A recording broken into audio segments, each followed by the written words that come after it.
세계 정세의 변화에 어떻게 대응할 것인가라고 하는 이런 회의를 합니다. 그래서 전로 한족회 중앙총회를 개편해서 대한국민의회라고 하는 것을 만드는데, 이 대한국민의회는 좀 오래 기억을 해 두셔야 됩니다.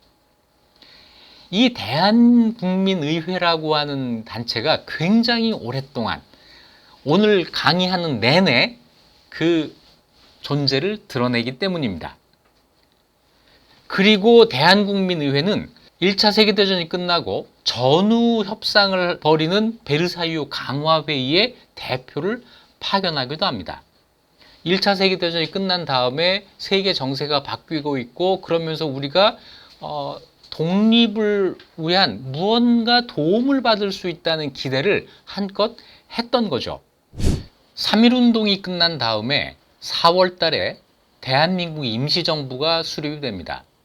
그런데 이 대한민국 임시정부 수립 과정은 좀 자세하게 살펴볼 필요가 있습니다. 3.1운동을 거치면서 우리에게 정부가 필요하다라는 생각은 여러 곳에서 많은 사람들이 합니다. 그래서 제각각 임시정부를 수립을 하는데, 이름이 밝혀진 것만도 9개 정도의 임시정부가 있습니다. 가장 대표적인 것이 상해의 임시정부고, 그리고 또 의미가 있는 것이 대한국민의회였습니다. 시간이 좀 더 지난 다음에 상해의 임시정부와 대한국민의회가 통합 논의를 시작합니다. 이때 대한국민의회 쪽에서는 임시정부의 본거지를 러시아 땅 노령으로 이전하자라고 주장을 해요. 그런데 협상의 결과는 이렇게 나옵니다. 상해 임시정부와 노령의 국민의회를 동시에 해체하고, 국내에서 만들어진 한성정부라는 임시정부가 또 있는데, 이 한성정부를 계승하는 형식으로 하되 위치는 상해로 한다. 이렇게 결정이 납니다. 이것이 우리가 알고 있는 상해 대한민국 임시정부가 되는 건데요. 대한국민의회가 이 조건에 동의를 하고 상해까지 갑니다.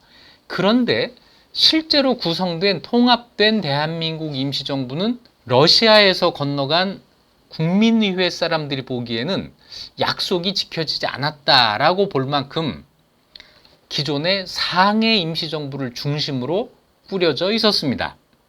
자신들의 요구가 받아들여지지 않았다라는 사실을 알게 된 이 국민의회 측 사람들은 두 가지 서로 다른 태도를 보이게 되는데요. 어떤 사람들은 참고 참여하자. 아마 이 사람들은 하나의 정부를 구성하는 것이 중요하고 그것이 우선이라고 생각을 했겠죠. 노령에서 공산주의자들을 대표하던 이동휘의 한인사회당이 그래서 대한민국 임시정부에 참여를 하게 됩니다. 반면에 상해 임시정부와 협상을 하고 상해까지 갔던 대한국민의회 쪽 사람들은 안 된다 해서 임시정부를 탈퇴하고 노령으로 돌아가서 국민의회 부활선언을 합니다.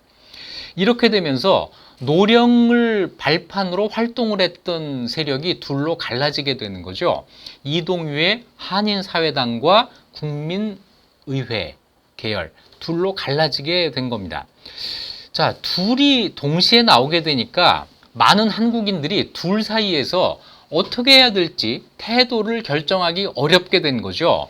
대한국민의회가 옳은 거냐, 한인사회당이 옳은 거냐, 이건 더 나가서 대한민국 임시정부가 옳은 거냐, 대한국민의회가 옳은 거냐, 행동을 통일하지 못하고 분열을 겪게 되는데, 이 분열이 뒷날 연해주와 북간도에서 반일 독립군 부대들의 동족 상잔, 다시 얘기해서 지금 이야기하는 자유시 참변으로 이어지는 첫걸음이 됩니다.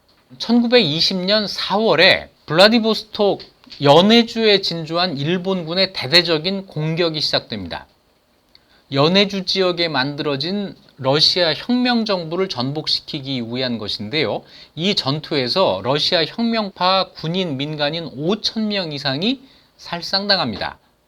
자, 이런 기록이 있습니다. 큰 마당과 큰 거리의 주검이 산과 같으며 가축들도 많이 쓰러졌고 집도 온전한 게 하나도 없을 지경이다. 일본군이 한 도시를 초토화한 거죠. 그러면서 그 지역을 점령한 겁니다. 그 지역에 살고 있던 한국 사람들도 당연히 같은 피해를 입게 되는데요. 블라디보스톡 외곽에 있던 한인촌을 습격해서 저명한 한국인 독립운동가를 체포해서 총살을 합니다. 누구냐면 최재형이라는 사람이었어요. 이 최재형은 함경북도 경원에서 태어나서 9살 때 부모를 따라서 시베리아에 연추라고 하는 곳으로 이주해서 러시아로 귀화한 사람입니다. 러시아로 귀화했지만 그래서 큰 돈을 벌었어요. 이 번 돈을 가지고 한국의 독립운동에 투신을 합니다. 독립군을 만들기도 했고 한국 독립운동에 자금을 지원하기도 하고 이랬는데 1920년 이때 일본군이 시베리아로 쳐들어왔을 때 그 지역에 살고 있는 한인 의병들을 모아서 시가전을 벌였다고 하는데요. 결국 체포돼서 죽음을 당합니다. 그런데 이 최재형에 대해서는 이런 책이 있습니다. 나의 아버지 최재형. 자, 번역이 되어 있습니다. 딸과 아들이 쓴 두 편의 글을 묶어서 하나의 책으로 만들어 놓은 것인데요. 최재형의 죽음 부분을 한번 읽어보겠습니다. 나의 아버지 최재형, 최올가 페트로브나, 5째 딸이고요. 최발렌틴 페트로비치, 3째 아들입니다. 이 대목은 5째 딸 최올가 페트로브나가 쓴 것인데요. 이렇게 되어 있습니다. 1920년 4월 5일 평온한 시절은 오래가지 않았다. 1920년 4월 4일 아버지와 오빠 파벨이 아침 일찍 우리에게 작별 인사를 하고 집을 떠났다. 일본군을 피해 몸을 숨겨야 했기 때문이다. 이때 일본군이 이 마을에 들어온 거예요. 그래서 아침에 피신을 한다고 아버지 최재형과 오빠, 아들이죠. 파벨, 큰아들 파벨이 피신을 한 겁니다. 그런데 저녁 갑자기 아버지가 돌아왔다. 아침에 떠났다가 저녁에 돌아온 겁니다. 저녁을 먹고 어머니와 우리 모두를 불러 이렇게 말을 해요. 내가 떠나고 없으면 곧 일본인들이 어머니와 너희들을 모두 체포해 때리고 내가 있는 곳을 말하라고 할 거다. 나는 이미 늙었고 충분히 오래 살았으니. 이때 최재형 나이가 61살입니다. 죽어도 좋지만 너희들은 살아남아야 한다. 나 혼자 죽는 것이 낫다고 말했다. 그 말에 우리 모두가 울었다. 그렇게 또 한 번 아버지와 작별 인사를 나누고 잠자리에 들었다. 아마 아버지도 잠을 이루지 못했으리라. 아침 일찍 아직 해도 뜨지 않았을 무렵 아버지가 우리 방 덧문을 열었다. 그 소리 때문에 잠에서 깼다. 5분 정도 지났을 무렵 방문이 열리고 총을 든 일본군이 나타났다. 거리로 나가보니 팔이 뒤로 묶인 아버지의 뒷모습만 보일 뿐이었다. 1920년 4월 5일 아침에 일어난 일이다. 이 끔찍한 광경은 평생 나를 따라다니며 괴롭혔다. 잡지에서 사망자 이름을 보게 되면 울음이 터져 나왔다. 발작을 일으키거나 실신을 하기도 했다. 일본군이 어떻게 아버지를 고문하고 죽였는지 생각하면 너무나도 괴로웠다. 그때 쇠약해진 신경으로 평생 동안 정신적 질병을 겪어야 했다. 이때 최올가의 나이가 16살입니다. 중학교 3학년 나이죠. 이때 이런 참화를 겪게 돼요. 그래서 그 많던 재산을 탕진을 하게 됩니다. 최재형은 무엇을 바라고 이런 일을 한 걸까요? 또 한 가지 생각할 게 있습니다. 이때 일본군이 블라디보스톡을 향해서 들어올 때 여기에 협력한 한국인들이 있습니다. 일본군을 도와서 소련 공산당과 싸운 이 사람들을 지금 우리는 어떻게 평가를 해야 될까요? 반공투사입니까? 친일파입니까? 연해주가 일본군에 의해서 점령되면서 그 지역에서 활동하고 있던 한국인 독립운동가들은 더 멀리 아무르주로 피신을 갑니다. 연해주 북쪽의 아무르주는 1920년 2월 이후로 볼셰비키 정권이 있던 곳입니다. 좀 더 안전한 곳을 찾아서 이주를 해간 것이죠. 그리고 그곳에서 무장 부대를 창설합니다. 500명 규모의 군대를 만들었고 이 군대를 가지고 러시아 적군과 함께 내전에 참전을 합니다. 그리고 또 한 가지, 여기에서 아무르주 한인 공산당이 조직이 됩니다. 이것은 그 이전에 있었던 한인 사회당이 변신을 한 겁니다. 자, 한인 사회당이 아무르주 한인 공산당으로 바뀌었다. 자, 이걸 기억하고 다음으로 넘어가 보겠습니다. 연해주, 아무르주 이런 지역에서 많은 도시에 한국인들이 모여 살았고 이 사람들이 공산당 조직을 만들었습니다. 여러 도시의 공산당 조직 가운데 가장 성공적으로 그리고 가장 오랫동안 세력을 유지한 것이 이르쿠츠크라고 하는 도시의 한인 공산당이었습니다. 이르쿠츠크는 바이칼호 바로 옆에 있는 도시입니다. 지도에서 확인하면 여기입니다.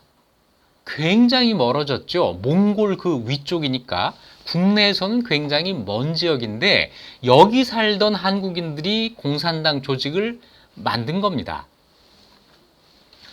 여기는 1920년 초에 백위파, 제정 러시아를 지지하는 세력을 축출하기 위한 내전이 벌어졌고 이 내전에 참여하기 위해서 그 지역 한국인들이 한인 공산당을 조직했던 것입니다. 그리고 이 한인 공산당은 그 지역 러시아 공산당의 고려부라고 하는 이름으로 편제가 됩니다. 그리고 또 한 가지, 여기에도 군대가 만들어지는데 고려 특립중대라고 하는 소규모 부대로 시작을 해서 그 이외 지역의 다른 한인 무장대를 합류해서 200명 규모로 확대가 됩니다. 이르쿠츠크의 그 공산당, 그리고 또 하나는 아무르주에서 만들어진 공산당. 이 둘은 서로 경쟁하면서 대립하면서 러시아 지역 안에서의 한국인 공산주의 운동을 이끌어 나가게 됩니다. 한인 사회당은 러시아 내에 있는 한국인들을 분리시켜서 한국인만의 대중조직을 만들자라고 하는 주장을 했고 이르쿠츠크의 공산주의자들은 러시아 노동자들과 동등하게 조직해서 러시아의 공산주의 운동의 일환으로 한국 공산주의 운동을 하자는 입장이었고 조금 달랐죠. 둘 다 공산주의자라고 하는 점에서는 일치했지만 한국인을 독자적으로 분리하느냐 하지 않느냐 하는 이 점에서 생각이 달랐던 것입니다.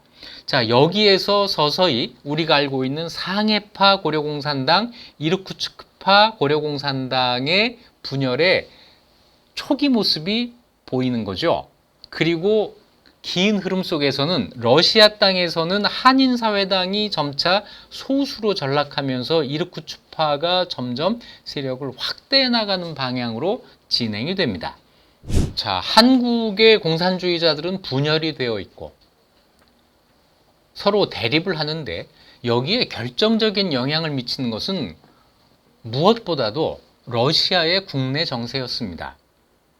러시아가 10월 혁명에 성공한 다음에 공산화가 되었지만 극동 지역에서는 내전이 계속되었고 또 일본을 비롯한 다른 제국주의 국가들의 방해도 있었고 이런 어려움이 있었던 거죠.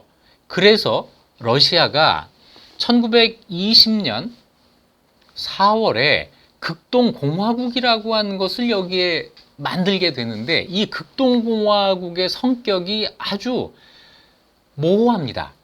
극동공화국은 이런 거예요. 새로 만들어진 소비에트 러시아 정부가 일본 군과 직접 충돌을 피하기 위해서 완충지대를 만들었다는 겁니다.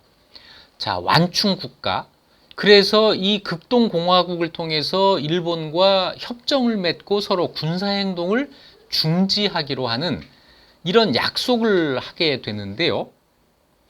이 극동공화국 안에 러시아 공산당 극동국이라는 게 만들어지고, 이 러시아 공산당 극동국의 한인부라는 게 조직이 되어서 그 지역에서 활동하던 한국 사람들이 이 지위를 받게 되었다는 겁니다. 그런데 극동공화국의 러시아 공산당 극동국 한인부에서는 상해에 있는 한인사회당 쪽과 제휴를 하고 이르쿠츠크 공산당은 인정하지 않았다는 것인데요. 이렇게 되니까 이르쿠츠크의 한인공산당이 독자행동에 나서면서 갈등이 더 증폭이 됩니다. 여기에 한 갈래가 덧붙는 게 있어요. 아까 이야기했던 대한국민의회입니다. 이 대한국민의회가 상해 임시정부와 통합을 약속하고 상해까지 갔다가 약속이 지켜지지 않은 걸 보고 임시정부를 탈퇴해서 돌아왔고 국민의회를 재건했다라고 이야기를 했는데, 이 재건한 대한국민의회가 이르쿠츠크 공산당과 결합을 합니다. 이러면서 이르쿠츠크 고려공산당이라고 하는 게 만들어지게 되는 건데요. 이때 중요한 사상의 변화가 있었다고 임경석 선생은 이야기를 합니다. 이 1920년 9월 달에 민족주의를 버리고 사회주의를 수용한다. 자, 노선의 대립이 점점 분명하게 드러나는 것이죠. 민족을 우선할 것이냐, 공산주의를 우선할 것이냐 하는 이런 노선의 대립입니다. 이제 독립운동을 하는 사람들은 선택을 해야 됐습니다. 상해 임시정부를 지지할 것인가, 대한국민의회를 지지할 것인가, 상해파를 지지할 것인가, 이르쿠츠크파를 지지할 것인가. 노선의 대립이 생기게 되었다는 것이죠. 이러고 있을 때 독립군의 통합 문제가 제기된 겁니다.